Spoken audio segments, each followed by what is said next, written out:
Bonjour à toutes et à tous. Pour cette émission, je souhaiterais vous parler de Tantoura et plus particulièrement du massacre qui s'y est produit en mai 1948, mais aussi de la tentative ridicule des Israéliens de le nier jusqu'à aujourd'hui. Tout d'abord, un bref contexte historique. Tantoura est un village palestinien au bord de la mer, à 24 km au sud de Haïfa, où vivaient 1730 personnes jusqu'à l'occupation par les soldats israéliens en mai 1948.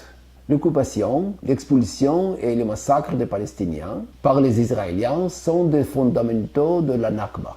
La Nakba est un mot arabe qui signifie catastrophe. Ce terme désigne l'expulsion de près de 750 000 Palestiniens par Israël en 1948. La destruction de plus de 600 localités ainsi que le déni de droit au retour des réfugiés palestiniens jusqu'à aujourd'hui. Contrairement à ce qu'on pourrait penser, la Nakba n'est pas le résultat d'une guerre. La Nakba est le résultat d'opérations militaires organisées par deux unités israéliennes armées contre une population civile palestinienne, dont la grande majorité n'était pas armée et ne pouvait donc pas se défendre.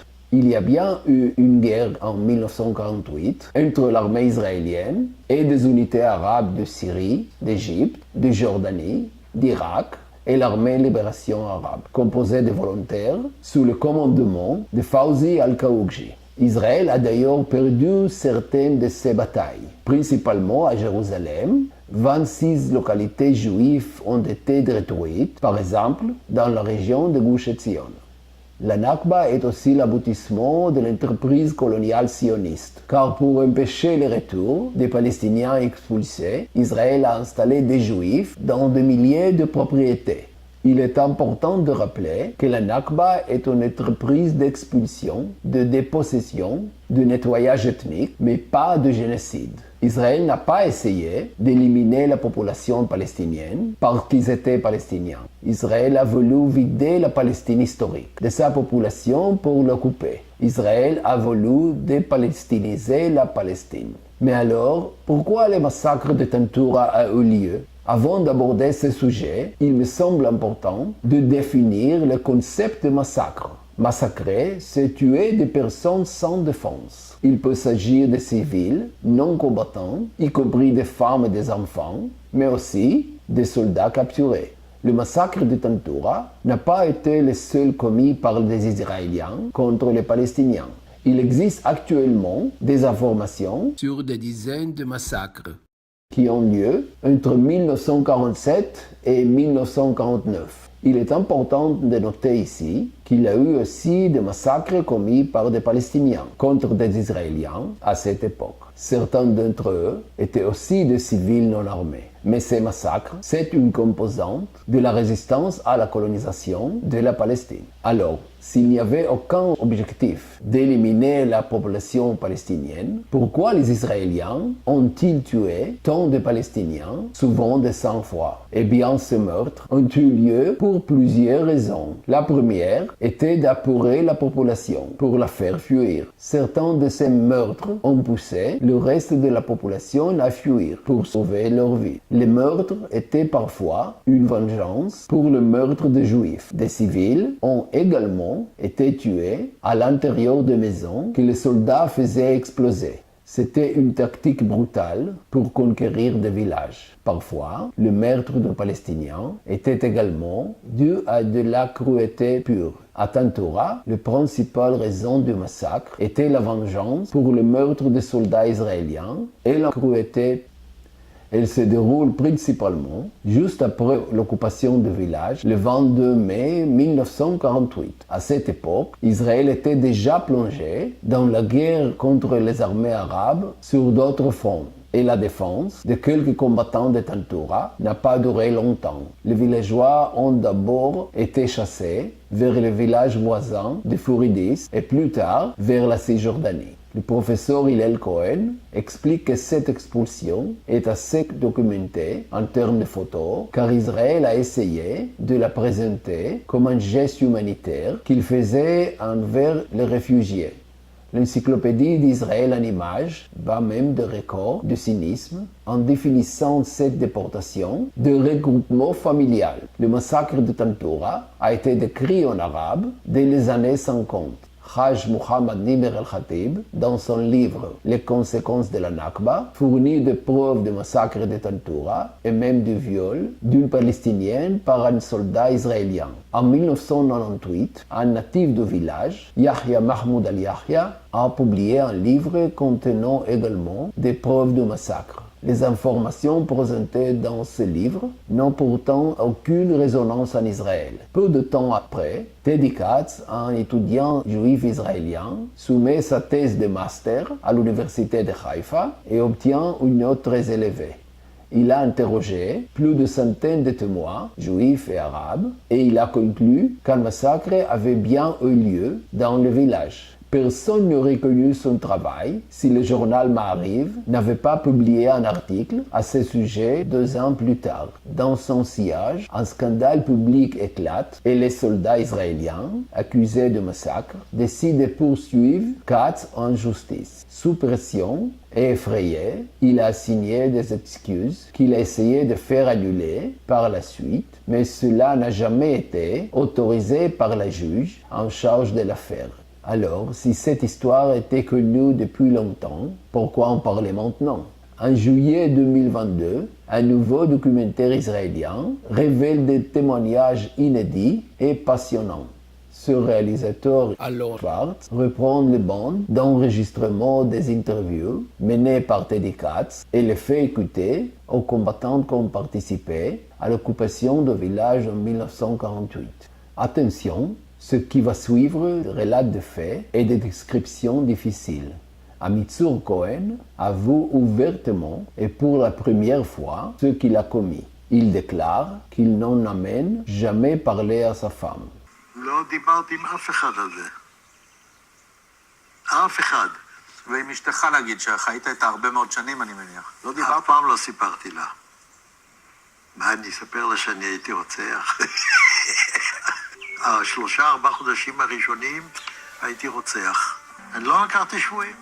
אם היה עומדת כיתה של זה עם ידיים למעלה, אז באותו יום הייתי רואה אותה, הייתי קוצר את כולם, עד כדי כך. Chaim Levin décrit lui un meurtre de sang-froid. יש לו אקדח, הוא צועק בערבית, גומו, קומו, הם קמו. הוא ניגש קרוב, ככה מסתכל. הוא הולך צעד אחרי, הוא נוצא את האקדח, טרח, הרג את כולם. דם קר. Yosefiko Cohen raconte comment un soldat a ordonné aux Arabes de creuser un trou, puis leur retirer une balle dans la tête.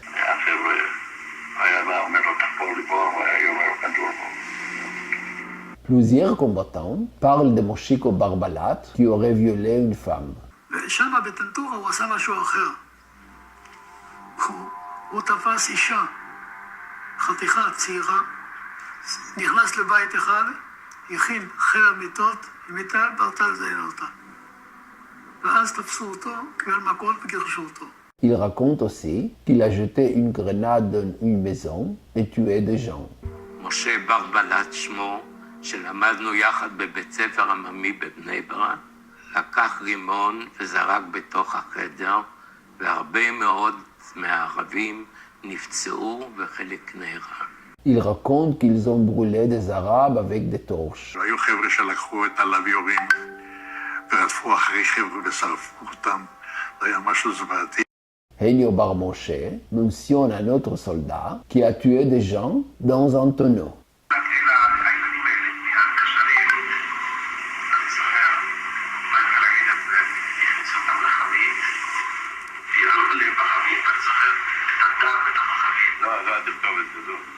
Yosef Diamond raconte le meurtre de Palestiniens dans des enclos. הוא לקח פשוט מאוד ורצח אותם בתוך המכלאות.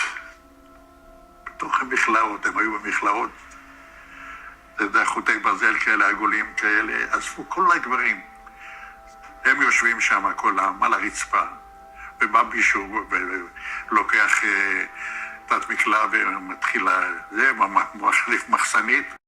Il témoigne aussi que lui et ses compagnons de combat ont menti au tribunal. טדי, כן. אמרת האמת, כן. אבל אמרו זה לא היה, וכולם חקרו את אניו וחקרו אותי, חקרו עוד אנשים, לא ידענו, לא שמענו. אבל כולם ידעו. זה שכולם ידעו. כולם ידעו. Le tableau est on ne peut plus clair. Il y a bien eu un grand massacre en Tantura. Motel Sokoler, qui a lui-même enterré les corps, prétend qu'il y a eu plus de 200 victimes. קברנו אותם, וזהו. כמה נהרגו? איזה 270-80 אני קברתי אותם. Ils ont été enterrés dans une fosse commune, recouverte aujourd'hui par un parking. Pourtant, en Israël, certains nient encore ce massacre. C'est par exemple le cas du professeur Yoav Gelber, historien à l'université de Haïfa, qui ne croit tout simplement pas Sokoler. He's totally not the Sokoler.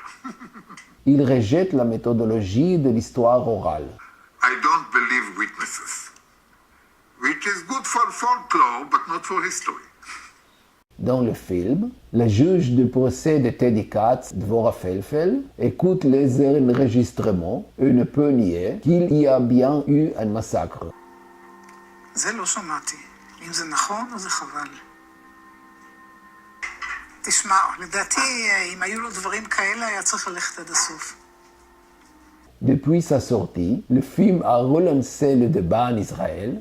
Parmi les nombreux articles qui lui ont été consacrés, un important historien israélien, critique, a écrit qu'à la suite du film, le débat était clos. Un massacre a bien eu lieu. Cela montre que même pour les gens gauches en Israël, les témoignages des Palestiniens sur ce massacre, qui date pourtant de 70 ans, ne veulent pas grand-chose. Il leur faut attendre qu'un Israélien en apporte la preuve pour qu'ils en acceptent la vérité. Mais est-ce vraiment surprenant? La mémoire coloniale choisit ces vérités, surtout quand elles ne viennent pas décoloniser. C'est tout pour aujourd'hui. J'espère que vous continuerez à suivre et à soutenir The Colonizer. Merci à celles et ceux qui le font déjà. Pour les autres, n'hésitez pas. À bientôt!